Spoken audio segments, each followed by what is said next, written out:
চাইতেছি থামেন, বিএনপি যেন এককভাবে ক্ষমতায় আসতে না পারে, কথা পরিষ্কার। হঠাৎ জমিয়তে উলামা ইসলাম দেখি উধাও বেরোয় চলে গেছে। আমরা হতভম্ব যে ব্যাপার কি, কোনো কথা নাই, কোনো আলোচনা নাই, এরকম হঠাৎ বের হয়ে গেল, কারণ কি? এরপরেই দেখি যে খালেদা জিয়ার ছবি, তারেকের ছবি। আশা করতেছি যদি বিএনপির সাথে আমরা যাই তাহলে ইনশাল্লাহ আসন আমি পাবো। শহীদ প্রেসিডেন্ট জিয়াউর রহমানের একমাত্র সন্তান তারেক জিয়ার সঙ্গে আমার একসাথে বসে কথাবার্তা হয়েছে। উনি কারো সাফাই জাকাচ্ছেন, যেটা সত্য সেটা বলছে। তারেক জিয়া এবং খালেদা জিয়ার বিরুদ্ধে আজ পর্যন্ত একটি টাকা লুটপাটের কোনো প্রমাণ দেখাইতে পারে না। ঠিক না ঠিক? খালেদা জিয়াকে 10 বছর জেল দেওয়া হয়েছিল সম্পূর্ণ মিথ্যা বানোয়াট, ঠিক কিনা বলেন? আমাদের খেয়াল ছিল কওমি ঘরানার ইসলামী দলগুলোকে আগে এক জায়গায় নিয়ে আসবো, এরপর দেশপ্রেমিক সহ ইসলামী দল যারা আছে তাদের সাথে আলোচনা করব, তারপর আমরা সামনে চলবো ইসলাম দেশ মানবতার কল্যাণের জন্য। আলহামদুলিল্লাহ নিয়েও আসছিলাম সব ইসলামী ঘরানা দলগুলো, বিশেষ করে এই ইসলামী আন্দোলন, তারপর বাংলাদেশ খেলাফত মজলিস মামুনুল হক গ্রুপ, এইবার খেলাফত মজলিস আমাদের আব্দুল কাদের বাসু, এইবার নিজাম ইসলাম, এরপরে আর জানি কোন দল ইসলামী, এই জমিয়তে উলামা ইসলাম, এই জমিয়তে উলামা ইসলাম এদেরকে নিয়ে আসলাম।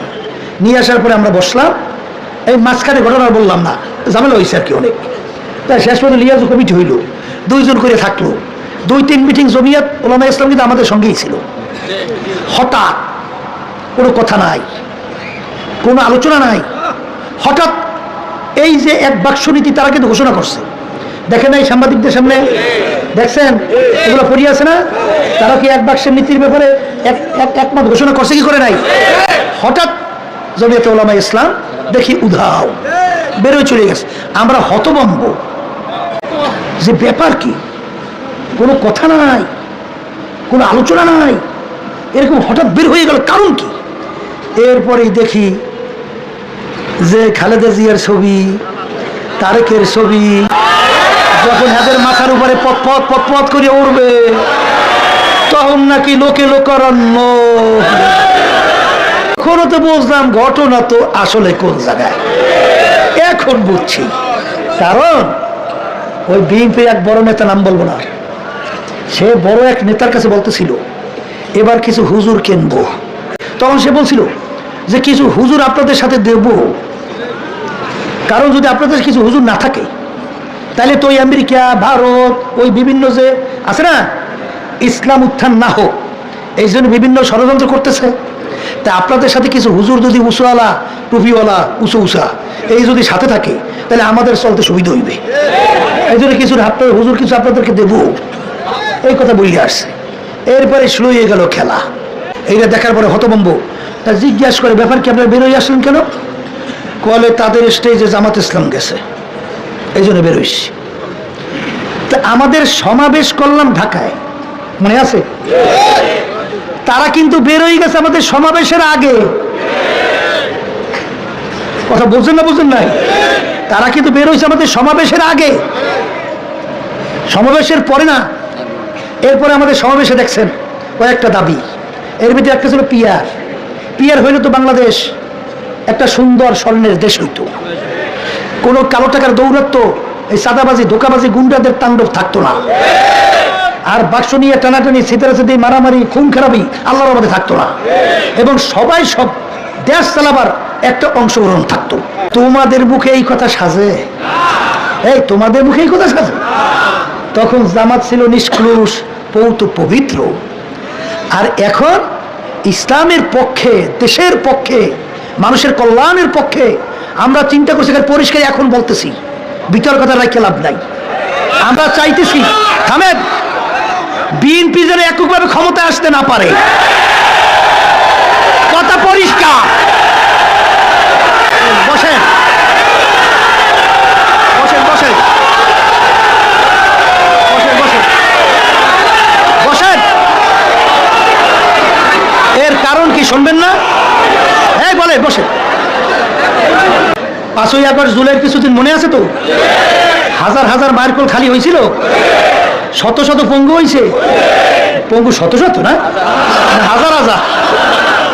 চক্ষু হারাইছে প্রায় 700-র মতো। আরে আমার সামনে এসে দাঁড়াই রয়েছে, কি সুন্দর চেহারা, কি যুবক, টকটক টকটক টকটক করে। ওদিকে আমার সামনে দাঁড়াই রয়েছে 3-4 জন, চোখে দেখে না, চিরতরে চক্ষু হারাই ফেলছে। আমাদের বাংলাদেশের ভবিষ্যৎ হাফেজ, অনেক আলেম আজকে এই অন্যায় প্রতিবাদে, দেশকে রক্ষার জন্যে, আজকে বৈষম্য দূর করার জন্যে আজকে আমরাও তো সেইগুলির মুখে নামছি। কেন নামছি? এই দেশটার জন্যে, ইসলামের কল্যাণের জন্যে, মানবতার কল্যাণের জন্য। কথা ঠিক কিনা? কিন্তু এখানে কিন্তু ডালমে কুছ কালো হয়, কথা বলছেন?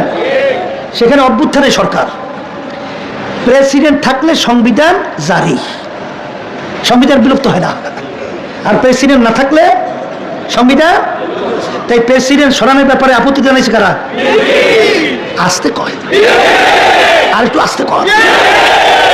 আচ্ছা, এই যারা গণ অভ্যুত্থান করছে, এই অভ্যুত্থানের এটা কি চাহিদা না উল্টা? আচ্ছা, গেল গেল। আচ্ছা, এরপরে আমাদের দাবি কি ছিল? মৌলিক সংস্কার। কথা বলে না? সবার দাবি ছিল। আচ্ছা, আমরা সবাই নামছি মৌলিক সংস্কারের জন্য। এরপরে দৃশ্যমান বিচার, এই যে এতগুলো মানুষ মেরে ফেলাইলো, এই দেশে টাকা পাচার করলো, পঙ্গু হলো, আয়নাগার হলো, পিলখানা হলো, এগুলো বিচার লাগবে না? এটা সবাই দাবি কিনা? আচ্ছা, তাই সংস্কার, দৃশ্যমান বিচার। আচ্ছা, এরপরে হইল জাতীয় নির্বাচন। কথা ঠিক? এই তিনটাই তো। আচ্ছা, আপনারা কি দেখছেন? সংস্কার এবং দৃশ্যমান বিচারের চেয়ে জাতীয় নির্বাচনের অগ্রাধিকার দেশে কারা? আমি কিন্তু বিএনপির নাম বলি নাই, আমি কিন্তু বলি নাই। আমার আবার গালি শুরু করবে, আমি কিন্তু বলি নাই। কারা কারা? আচ্ছা আচ্ছা, এখন বলে এই বিচারটা দৃশ্যমান না হোক, মৌলিক সংস্কার না হোক, আওয়ামী লীগ আবার ফিরিয়ে আসুক, এইটা চায় কারা? এইটা ভারত চায়। ভারত কারা চায়? আবার জোরে বলেন। এখন আল্লাহ মাফ করুক, দিলের খবর তো জানি না, তবে তাদের কথার সাথে কাজের সাথে, ভারতের কথার সাথে কাজের সাথে কেমন জানি একটু মেলতে চায়। আমাকে সন্দেহ বাড়ছে, আল্লাহ মাফ করুক, এরকম না হোক, এটা চাই। কিন্তু ব্যাপারটা কেমন যেন একটু সন্দেহ হয়, একটু সন্দেহ হয়। কথা বলছেন? ওই যে বলছি বিএনপি একেবারে ক্ষমতা যেন না আসে, যখন আওয়ামী লীগ তাদের কার্যক্রম বিচার না হওয়া পর্যন্ত নিষিদ্ধ, এই জন্য রাজপথে আমরা নামছি। এইটার বিরোধিতা করছে কারা? তামশালা দেখেন, তামশালা দেখেন কারা? আচ্ছা, তাইলে দেশের যে মৌলিক পরিবর্তনগুলো, সংস্কারগুলো দরকার, এগুলো সব বাধা দেখতেছি বাংলাদেশের ভিতরে কয়েকবার দেশ চালাইছে। কথা ঠিক কিনা? এখন আমাদের ভয় হয়, এখন এদের কার্যক্রম ওই জুলাই, ওই 5ই আগস্ট, ওই নজরে দেখলি আমরা চাপড়াকাই উঠি। আমরা যখন রাস্তায়, তখন দেখি আশরাফুল মাখলুকাত মানুষ, তাদের মগজগুলো বাইরেই পড়ে আছে, মানুষগুলো পাখির মতো রাস্তায় পড়ে রয়েছে। তখনও মায়ের কান্না বন্ধ হয় নাই, জোরে জোরে চিল্লাই চিল্লাই বলে, আমার সন্তান আজকে কয়েকদিন পর্যন্ত আমাকে মা বলে ডাক দেয় না। আজকে সেই আবু সাইদের সেই 2 হাত প্রসারিত করে দেশের জন্য গুলি পাখির মতো লাগার পরে আস্তে রাস্তায় লুটে গেল, আমাদের দৃশ্য এখনো যায় না। আর সেই অবস্থায় এককভাবে যদি আবার বিএনপি ক্ষমতায় আসে, তাইলে আল্লাহ মাফ করুক জানি না, আল্লাহ মাফ করুক জানি না, আল্লাহ না ঘটাও, তাহলে বাইপাস রোড আবার কিন্তু সেই ভারত ঢুকবে, আবার কিন্তু সেই আওয়ামী লীগ সহ। সব আওয়ামী লীগ খারাপ না, আওয়ামী লীগের ভিতরে অনেক দেশ প্রেমিক মনে করিয়া হয়তোবা দল করে, সব তো আর খুন খারাপের সাথে জড়িত না। কথা ঠিক না? ঠিক। ওই কিন্তু দুষ্কৃতিকারী আবার ঢুকবে, আবার সেই চাঁদাবাজদের দৌলতে বেড়ে যাবে, আবার মায়ের কোন সন্তান হারা পরিবেশ হবে, আবার আমাদের দেশ গোলামের জিঞ্জিরের মধ্যে আবদ্ধ হবে, আবার আমাদের এই দেশের টাকা বিদেশে পাচার হবে। কথা ঠিক না বেশি? বসেন। আমাদের ভয় করে, আমাদের কি করে? আবার বলেন আমাদের কি করে? আমাদের বারবার রাস্তায় আবার সন্তানের এরকম মাকড় হারা হবে, আর লক্ষ লক্ষ মানুষ আবার তাদের মিথ্যা কেসের মাধ্যমে সংসার বিলীন হবে। আবার আমাদের কষ্টকৃত আমার কৃষক বাজানরা, আমার রিক্সাওয়ালা বাজানরা, আমার জেলে বাজানরা, আমার ভাইরা আজকে রোদ্রে পইরা বিদেশের মধ্যে চামড়া কালো হয়ে যায় ফুলিয়া, সেই টাকা বাংলাদেশে পাঠায়। এই রেমিটেন্সের মাধ্যমে দেশ চলছে, আর ওরা এলেট পার্সন নাম দিয়া ওরা সেই চেয়ারে বসে আমাদের দেশের টাকা বিদেশে পাচার করে, বেগমপাড়া তৈরি করে 620টার মতো বাড়ি বানায়। আমাদের দদি দেখলে ভয় ভাই, কথা সোজা।